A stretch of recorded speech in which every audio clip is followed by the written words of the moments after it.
नमस्कार, आप सभी का स्वागत है आपके अपने चैनल ब्रांडेड थॉट्स पर। आज हम बात करेंगे उस भाषा की जो ब्रह्मांड की भाषा है, समय की भाषा है, ग्रहों की भाषा है। जैसा कहते हैं हर प्रजाति की, हर जीव की अपनी एक बोली है, अपनी भाषा है, वैसे ही इस ब्रह्मांड की, इन ग्रहों की बोली है ज्योतिष की बोली। और हमारे साथ इस खास मुद्दे पर आज जुड़े हैं हिसार से प्रतिष्ठित ज्योतिषाचार्य संदीप शर्मा जी। आपका बहुत बहुत स्वागत है हमारे इस चैनल पर। जैसा कि आज की इस भागदौड़ भरी जिंदगी में हर व्यक्ति किसी ना किसी समस्या से, किसी पीड़ा से, किसी दुख से दो चार होता रहता है। वही पीड़ा बार बार, वही दिक्कत बार बार, और समाधान कहीं नजर नहीं आता। ऐसे में जो राह दिखाता है वो है ज्योतिष। लेकिन इस ज्योतिष पर भी बहुत से लोग प्रश्न चिन्ह लगाते हैं। अपने आप को तथाकथित बुद्धिजीवी वर्ग कहने वाले लोग इसे अंधविश्वास कहते हैं बिना किसी तथ्य के। तो मेरा सबसे पहला सवाल ज्योतिषाचार्य संदीप जी से है कि ज्योतिष को जो लोग अंधविश्वास कहते हैं उनके पास कोई तथ्य नहीं है, वो भी सिर्फ अपने तर्क वितर्कों के जरिए इसे प्रमाणित करते हैं। लेकिन वैज्ञानिक दृष्टि से यदि देखा जाए जो ज्योतिष जो है वो एक बहुत ही विस्तृत विज्ञान है। आप इसे कैसे समझाना चाहेंगे कि ज्योतिष की जो भाषा है वो ग्रहों की, इस ब्रह्मांड की भाषा है और वैज्ञानिक है? ज्योतिष एक शास्त्र है, एक साइंस है जो आदि अनादिकाल से सनातन धर्म में जब हम देखते हैं कि वेदों का सबसे पहले वेद है, श्रुति जिसे कहते हैं। वेदों के नेत्र हैं ज्योतिष। अथर्ववेद में एक विशेष, एक पर्टिकुलर चैप्टर है, बहुत लंबा चैप्टर है, और लोगों ने इसे एक अंधविश्वास या कुछ भी एक ब्राह्मणों के लिए कमाने का साधन कह दिया है जी।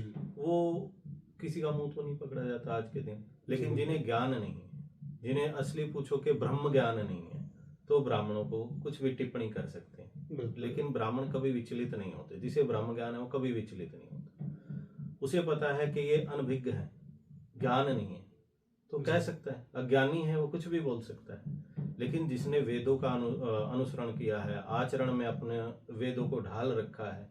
वेद हमारे को चारों वेद हैं। चारों वेदों का जो मेन मोटिव है, एक how to live happy and healthy, कैसे एक स्वस्थ जीवन व्यतीत किया जाए, एक सादगी के साथ, सात्विक। और इस संसार में देख रहे हैं हम आजकल के टेक्नोलॉजी के साथ होते हुए भी ब्राह्मण आज भी अपनी धरोहर को नहीं छोड़ रहे हैं। बिल्कुल। उसी के कारण ये हम ये कह सकते हैं कि ज्योतिष एक अच्छा मार्गदर्शन देता है। लेकिन कंट्रोवर्सी हर एक फील्ड में। बिल्कुल, जैसा आपने कहा कि बहुत से लोग हैं वो ब्राह्मणों को अपशब्द कहते हैं। हम भी अमूमन देखते हैं कि जेएनयू जैसे प्रतिष्ठित संस्थान में वर्षों से नारे लगते हैं कि ब्राह्मणवाद से आज़ादी, मनुवाद से आज़ादी। इसे आप किस दृष्टि से देखते हैं? वो ब्राह्मणवाद, वो मनुवाद को जो इंटरप्रेट किया है आज के लोगों ने, क्योंकि मैंने भी इस विषय पर काफ़ी अध्ययन किया, तो मुझे जो नज़र आया कि उसकी इंटरप्रिटेशन को, हमारे ग्रंथों की इंटरप्रिटेशन को बहुत गलत तरीके से समाज के बीच में रखा गया। बिल्कुल, आदि अनादि काल से जब हम देखते आ रहे हैं जी, ब्राह्मणों पे गाज गिरती आई है। बिल्कुल। और वेद पुराण शास्त्रों को लोग आडंबर ढकोसला भी बोल देते हैं। कोई बड़ी बात नहीं है। जिन्हें ज्ञान नहीं है, जिनको अपनी सभ्यता संस्कृति से कोई लेना देना नहीं है, जिनके मकसद ही सिर्फ पैसा कमाना है, बिल्कुल, वो लोग कुछ भी कह सकते हैं। जिन्हें अपनी राजनीति या रणनीति, कूटनीति या एक गूढ़ विचारों के साथ जो अपने उन लोगों से क्या वाद विवाद किया जाए। अगर कोई विवाद करता है या कोई मांगता है, किससे मांग रहा है पहले ये भी तो देखें। बिल्कुल। या तो एक बच्चा अपने पिता से मांगता है, माँ से मांगता है, एक शिष्य अपने टीचर से, लेक्चरर से मांगता है। तो ब्राह्मण जो शब्द है वो मांग भी किससे रहे हैं? मतलब देने वाले से, गिवर है हम तो। बिल्कुल बिल्कुल, कोई बड़ी बात नहीं है। एक गिवर को अधिकार है, अधिकार है, बिल्कुल। और वो हमसे मांग रहे हैं। हमें इस चीज में गुस्सा नहीं आता। मतलब उनको मांगने का एक सही पूछोगे तरीका नहीं है। जी जी, एक मांगा जाता है कि एक नम्र व्यवहार से, बिल्कुल, सादगी के साथ, एक नम्रता के साथ। लेकिन अगर आप अपने पिता से भी या बड़ों से भी उग्र या कटुभाषी होके कुछ मांगेंगे तो कुछ नहीं मिलेगा, नहीं मिलेगा। और वही विवाद का विषय है आज के दिन। बिल्कुल बिल्कुल सही कहा। तो ये तो हमारे एक बौद्धिक विषय हो गया। लेकिन अगर मैं चलता हूँ ज्योतिष की तरफ, तो आजकल थोड़ा मेरा भी इसमें इंटरेस्ट उठा, तो मैंने ये पढ़ा, ये जाना कि इस सृष्टि की, हमारी इस पृथ्वी पर जितनी भी वस्तुएं हैं वो 9 ग्रहों से प्रभावित होती हैं, उनकी ऊर्जाओं से संचालित हैं। तो आजकल जो हमारी जो रहन सहन है वो इस प्रकार से हो गया है कि हमने तो विपरीत ऊर्जाओं को साथ मिला करके प्रयोग करना शुरू किया। तो मैं कहीं सुन रहा था कि इसलिए भी हमें बहुत सी दिक्कतों का सामना करना पड़ता है। जैसे पहले मैं प्लास्टिक की बोतल में पानी रखता था, अब जब मैंने सुना उसके बाद मैंने उसको चेंज किया, मुझे थोड़ा फर्क भी लगा के पड़ता है कि प्लास्टिक और जो पानी है वो राहु और चंद्रमा की ऊर्जा को साथ कर देते हैं, ग्रहण योग हो जाता है इस तरह से। तो ऐसे कुछ रेमेडीज, ऐसे कुछ चीजें मैं आपसे जरूर जानना चाहूंगा जो हमारे दर्शक उसे देख करके अपनी जिंदगी में, अपने रहन सहन में परिवर्तन करके और एक अच्छी जो स्टेटस लाइफ, स्टैंडर्ड लाइफ जो होती है उसकी तरफ मूव कर सकें। और जो उनके बार बार जो कष्ट आते हैं, वो कष्ट जो अनकहे अनसुने से हैं, बेवजह आते हैं, वो कुंडली दिखाते हैं तो उसमें कोई दोष नजर नहीं आता लेकिन मिल जाते हैं। अंकित भाई, आपका सवाल भी बहुत अच्छा है। अब जैसे सबसे बड़ा जो ग्रह है सूर्य और चंद्रमा, जिन्हें हम अपनी खुली आंखों से देख सकते हैं जी। सुबह उठ के हर कोई युवा अगर सूर्य नमस्कार करता है, सूर्य को जल देता है, उससे सूर्य आपका प्रबल होता है और आपकी दिनचर्या के अंदर आपको पॉजिटिव एनर्जी क्रिएट करता है। बिल्कुल। और मंगल है और शनि है, हम देख रहे हैं इलेक्ट्रॉनिक गैजेट्स हैं वो अपने से दूर रखें, जितना हो सके कम से कम इस्तेमाल करें, जरूरत के समय ही इस्तेमाल करें। अति हर एक चीज की बुरी है। बिल्कुल। और इससे हमारा फिर कह देते हैं कि शनि और मंगल इफेक्ट हो रहा है, और हमारे कोई प्रॉब्लम आ रही है, एंजाइटी है, टेंशन है, तो वो शनि से रिलेट है, क्योंकि टेक्नोलॉजी का दुरुपयोग हो रहा है। बिल्कुल। और खान पान का विशेष ध्यान रखें, हो सके उतना शाकाहार करें, और अल्पाहार भी अगर हफ्ते में हम करते हैं वो अच्छा है, उससे हमारा चंद्रमा भी उचका होता है। और हमारे को शुक्र, जो आज के दिन सबसे बड़े युवाओं को ये चाहिए, हमारे को कांति चाहिए, ग्लो चाहिए, ग्रेस चाहिए, वो शुक्र से रिलेट है। बिल्कुल। अगर हम दिन में पानी ले रहे हैं प्रॉपर, तो शुक्र हमारा अपने आप प्रबल हो जाएगा। अच्छा जी। उचका रहेगा शुक्र हमारा जी। और हो सके दूध लें, और कोई अच्छी किसी डेयरी वगैरह दूध लें तो वो अच्छी जगह से लें। जो प्लास्टिक की बोतलों में कहीं पे से आप ले रहे हैं या कृत्रिम जो चीजें हैं वो ना ही लें तो बेस्ट है। जी, बिल्कुल ठीक कहा आपने संदीप जी कि हमारी जो लाइफस्टाइल है इसमें थोड़े से भी चेंजेस करके हम जो हमारे यूनिवर्स की एनर्जीज हैं उनको अपने साथ अलाइन कर सकते हैं बहुत अच्छे तरीके से। पर संदीप जी, फिर भी मेरा एक सवाल और अभी बच जाता है। जो यूथ है आज का, वो डायरेक्शनलेस होता जा रहा है, वो नशे में पड़ता जा रहा है। तो इस समय आकर के जब भारत जो है वो सबसे बड़ी युवा शक्ति है, ऐसे में एक बड़े युवा तबके का डायरेक्शनलेस होना, एक बेरोजगार होना, तो उसे आप किस दृष्टि से देखते हैं? तो ऐसे युवा जो अपने एम को नहीं पा रहे हैं, सिर्फ दिन भर अपने स्वप्न लोक में घूमते रहते हैं, तो ऐसे युवाओं को आप क्या रेमेडी या क्या संदेश देंगे कि वो अपने जो स्वप्न हैं उनको यथार्थ भी कर सके?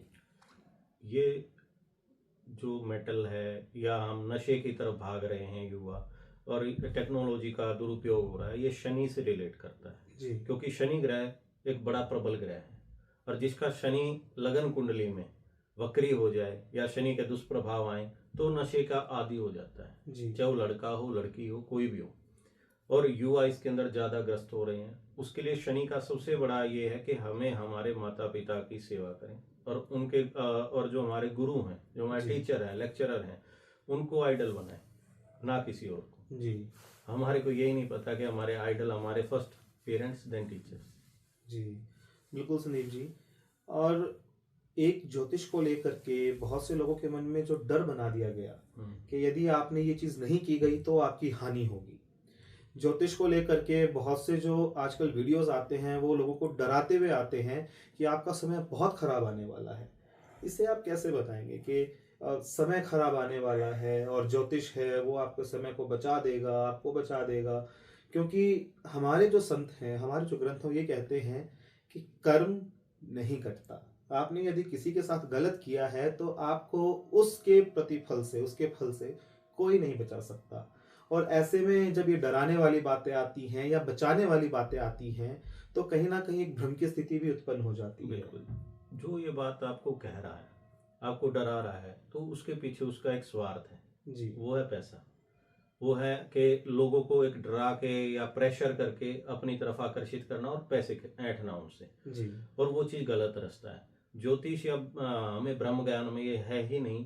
ये एक परामर्थ और निस्वार्थ का है विषय। ज्योतिष के अंदर किसी के अंदर लोभ लालच अगर है तो क्या किसी को मार्गदर्शन करेगा, क्योंकि एक अच्छा रास्ता दिखाना ही एक ज्योतिष का अधिकार है। और एक अच्छा ज्योतिषी भी वही कहलाता है जो निस्वार्थ भाव से और परमेश्वर को ध्यान में रखते हुए आपका मार्गदर्शन करे। अन्यथा अगर किसी को भी लोभ लालच है और ये टीआरपी या किसी भी चीज को लेके, पैसे को लेके, या आपको किसी भी तरीके से बहका फुसला के अगर कोई पैसे ले रहा है, वो अच्छा ज्योतिषी है ही नहीं। शास्त्रों में भी ये वाणी है। जी जी, बिल्कुल। जैसा कि बहुत से आजकल न्यूमरोलॉजी आ गया है, लोशू ग्रिड आ गया है, तो इसके दौरान कहते हैं नाम बदल लीजिए, अपने नाम में अक्षर बदल लीजिए, अपने मोबाइल नंबर को बदल लीजिए, इन सब से आप ठीक हो जाएंगे। तो ज्योतिष इस चीज को कैसे देखता है? आज विषय विकार आ गए कि हमने ज्योतिष को भी है ना अपने अनुसार ढाल दिया है कि अंक ज्योतिष बना दिया, ये ज्योतिष, जबकि ज्योतिष वेदों के अनुसार एक ही सब्जेक्ट है, एक ही विषय है, ज्योतिष शास्त्र जी। उसके अंदर वास्तु भी आ जाता है, आपकी अंक ज्योतिष भी आ जाता है, सारी चीजें। अब जिसने एक, किसी ने तो चद्दर का एक कोना पकड़ लिया, किसी ने दूसरा कोना पकड़ लिया, लेकिन है तो चद्दर ही, है तो ज्योतिष शास्त्र है। बिल्कुल। तो मेन क्या है कि पहले पढ़ो, और हम उन पढ़ाई से दूर आते जा रहे हैं। अब या तो ब्राह्मणी है तो ही आप ज्योतिष शास्त्र पढ़ रहे हैं, अदरवाइज सबको इस चीज का ज्ञान, थोड़ा बहुत जर्नल ज्ञान जरूर होना चाहिए हर एक विषय के बारे में। जी बिल्कुल। तो ज्योतिष को आप क्या कहेंगे, डर या सहारा, या जो हमारे दर्शक हैं उन्हें कैसे समझाएंगे कि ज्योतिष क्या है? ज्योतिष एक ज्ञान है, और ये अगर हम इसके अनुसार, प्लैनेट्स के अनुसार, अंकों के अनुसार या दिशा के अनुसार सोते हैं, खाते हैं, या एक जीवन शैली को अपने को मैनेज करते हैं, बनाते हैं, तो हमारे को एक पॉजिटिविटी एनर्जी क्रिएट करते हैं, या हमारे होरा को प्रबल करते हैं। हमारे 9 ग्रह, 12 राशि, 27 नक्षत्रों का हमारे बॉडी पे जो हमने जीवन ग्रहण किया है, जन्म लिया है, उसको हम सुदृढ़ करने के लिए ज्योतिष का सहारा लेना पड़ेगा, और वो हमारी जीवन शैली अच्छी कर रहा है। बिल्कुल। तो आज के इस बौद्धिक चर्चा में, मैंने बौद्धिक इसलिए कहा क्योंकि इसमें हमने कोई लाग लपेट, कोई ओपरी पराई या कोई डराने वाली बात नहीं की। इसमें हमने बात की थी कि ज्योतिष क्या है, उसे कैसे समझा जाए। आज इस चर्चा में इतना ही, क्योंकि ज्योतिष की भाषा, ज्योतिष का ज्ञान, ज्योतिष का विज्ञान बहुत विस्तृत है। इसे एक वीडियो में समेट देना मेरी मूर्खता होगी और इनके ज्ञान का अनादर होगा। इसीलिए हम अगली वीडियो में आपसे मिलेंगे और बेहतर जानकारी, कुछ और बेहतर रेमेडीज के साथ, ऐसी रेमेडीज जो आपकी लाइफ को बदलने का दम रखती हैं, और वो रेमेडीज जो फ्री ऑफ कॉस्ट होंगी आपके लिए। और यदि आप अपनी पर्सनल लाइफ को लेकर के, अपनी प्रॉब्लम्स को लेकर के कंसल्ट करना चाहते हैं, तो आप नीचे दिए गए इस नंबर और पते पर हमारे साथ जुड़े आचार्य ज्योतिष गुरु संदीप शर्मा जी से मिल करके ले सकते हैं जानकारी, और अपनी लाइफ को, जो प्रॉब्लम्स हैं उसमें, उन्हें ठीक कर सकते हैं। आज ज्योतिष के इस ज्ञान पर, ब्रह्मांड की इस भाषा पर हमारा साथ इतना ही। आप जुड़े रहिएगा, अगली वीडियो लेकर जल्द ही हाजिर होंगे आपके सवालों के साथ, आपके उन सवालों के जवाबों के साथ। और यदि आपका कोई सवाल है अपनी समस्या को लेकर, तो आप हमें इनबॉक्स भी कर सकते हैं, कमेंट भी कर सकते हैं। हम आपके उसका जवाब संदीप आचार्य जी के जरिए जरूर देंगे। तब तक हमारे चैनल को लाइक कीजिए, सब्सक्राइब कीजिए और जुड़े रहिए ब्रांडेड थॉट्स के साथ। नमस्कार।